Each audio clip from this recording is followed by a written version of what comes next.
teve algum caso assim, que a pessoa relatou para você que ela realmente compreendeu e aquilo mudou dali para frente? Inúmeros. Uhum. Tem um caso que eu sempre gosto de pontuar também, de uma família que a gente atendeu provavelmente há quase 10 anos atrás.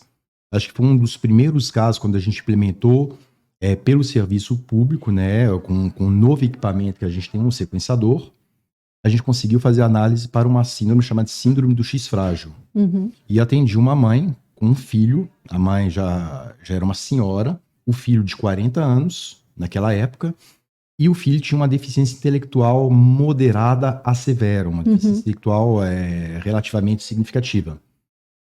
E essa mãe foi falando assim, ó, já passei por vários profissionais, já fiz um exame que me pedia, que é o exame dos cromossomos, que era o exame de cariótipo, né? Mas ela falou, ó, já fiz um exame de cromossomo, não deu nada, já passei por alguns especialistas, ninguém sabe o que meu filho tem. E ela se culpava muito, porque ela achava que durante a gestação, ela tinha tomado um remédio, ela acreditava que durante a gestação, o remédio que ela teria tomado teria levado o filho a ter essa deficiência intelectual. Provavelmente algum profissional também Talvez mencionou isso. Passou, alguma coisa assim.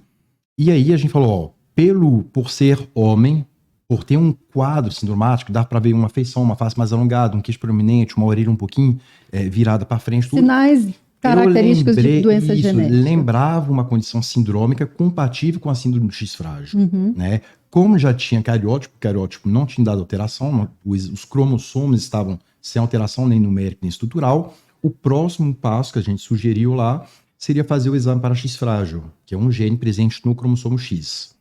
Fizemos o exame, um mês depois saiu o resultado, ela retornou e a gente foi explicar o resultado do X frágil. Que deu alterado.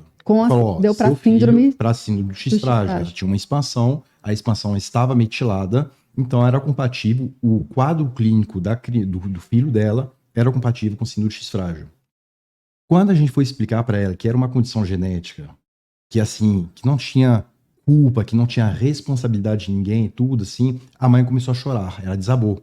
Falei, doutor, durante 40 anos eu carreguei a culpa, achei que eu era responsável por ter tomado um remédio que levou meu filho a ter essa condição.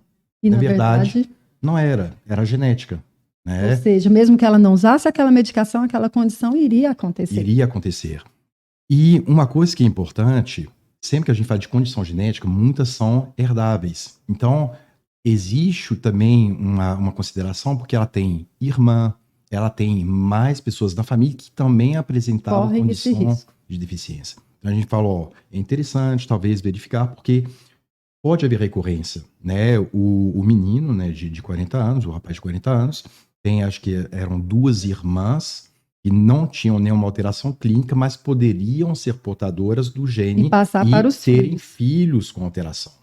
Então, falar a importância do aconselhamento genético é passar uma série de informações para a pessoa, às vezes para a família. Que alcança a família toda. Que alcança toda a família, para entender dos riscos de ocorrência, dos riscos de recorrência de uma condição, para compreender o que é essa condição, o que fazer frente a essa condição, quais que são os melhores exames a serem utilizados para cada E até uma tipo intervenção precoce. E até quando possível uma intervenção precoce. É porque a gente fala, não tem cura, mas tem tratamento e pode ser feita a intervenção, quanto mais precoce possível, melhor o prognóstico. Melhor o prognóstico. E, inclusive, na síndrome do X frágil, ele envolve um gene chamado de FMR1, e esse gene ele tem variações no tamanho da região promotora. Existem mulheres que não têm a mutação completa, mas o filho pode alcançar até a mutação completa, mas essas mulheres, por terem uma pré-mutação, pode acontecer um outro problema adicional, que é a falha ovariana precoce. Então a mulher pode, se ela demorar às vezes muito tempo para engravidar, ela pode não conseguir mais engravidar. Entendi. Porque ela não vai conseguir mais ovular de fato. Então são muitas orientações, às vezes um só gene associado a várias alterações clínicas diferentes. Então o FMR1, por exemplo, está associado à síndrome do X frágil, mas também está associado a um tipo de ataxia e a falha ovariana precoce em mulheres.